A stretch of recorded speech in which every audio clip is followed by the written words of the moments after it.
Today we're going to discuss making time for what's truly important. Take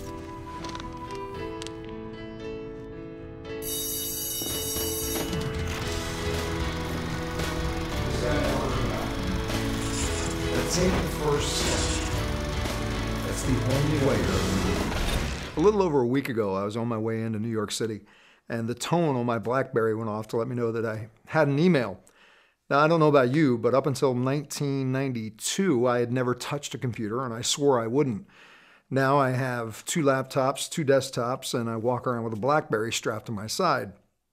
I kind of bought into the whole idea that technology was going to make life easier, was going to help me stay connected. Actually, what I found is it's just given me more time to be more busy. I don't know if it's the same for you. Maybe it's just me. I've actually become less connected with the people and the things that are most important to me because of technology allowing me to do so many things. I try to stay connected. At least twice a year, I will do a mass email to pretty much everyone in my address book, just reaching out to say, hey, haven't seen or heard from you in a while, wanted to reconnect and see if we could commit to staying more connected. Sometimes on a long drive, I'll go through my cell phone book and make calls to people to try and connect. And sometimes it works, sometimes it doesn't. I realize that as we go through this journey in life, that people will enter our lives for a reason, a season, or a lifetime. Many of you may have become aware of that email that goes around describing how the people who come into our lives don't always stay for longer than a reason, helping us learn something about ourselves or us helping them learn something, a season where they help us grow, and a small number actually stay with us for a lifetime. I understand that some of those people in my address book are no longer on that part of the journey with me. The reason that we're shooting this episode today is the email I got that morning on my way to work was about the passing of a very dear friend, somebody who fell off that list of things were important of staying connected with. Person's name was Nancy McCowan. She was very important in a very unique circle of friends that I connected with between 1998 and around 2000. And this group of friends did some amazing things. We all supported each other in a spectacular growth period. I could say that pretty much all of us who were in that circle made quantum leaps in our own personal and spiritual development because of the support that we gave each other. And about 5 years ago, I ended up moving from New Jersey, where this group was located, and fell out of contact with a lot of people. I mean, I would see these people weekly. I would connect with these people weekly. And I think the last contact I had with Nancy was probably 5 years ago.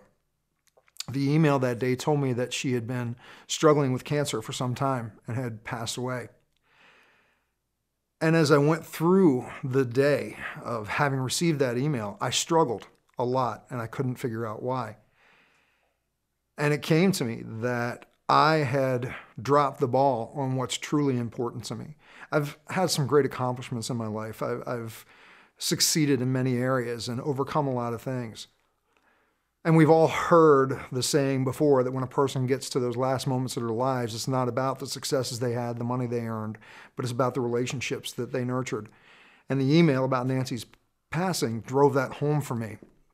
So what did I learn from that experience? For me, I'm raising my standards of how I'm going to stay in contact, or at least let the people know in my life who are important to me that they are important.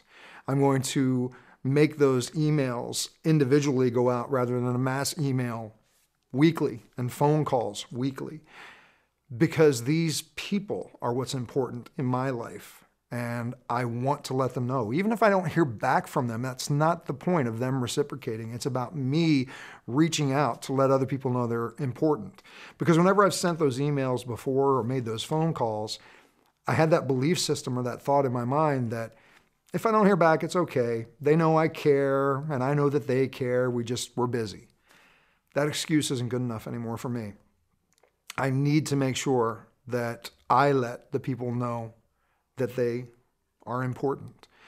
So I'm making sure that I make the time. And what I would like to ask you to do for yourself and for those that you care about is to ask yourself, what can you do today to let the people who are important to you know that they are, to connect with them, at least to let them know.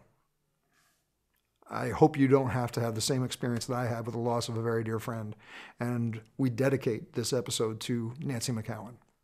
Thanks, and we look forward to seeing you again soon.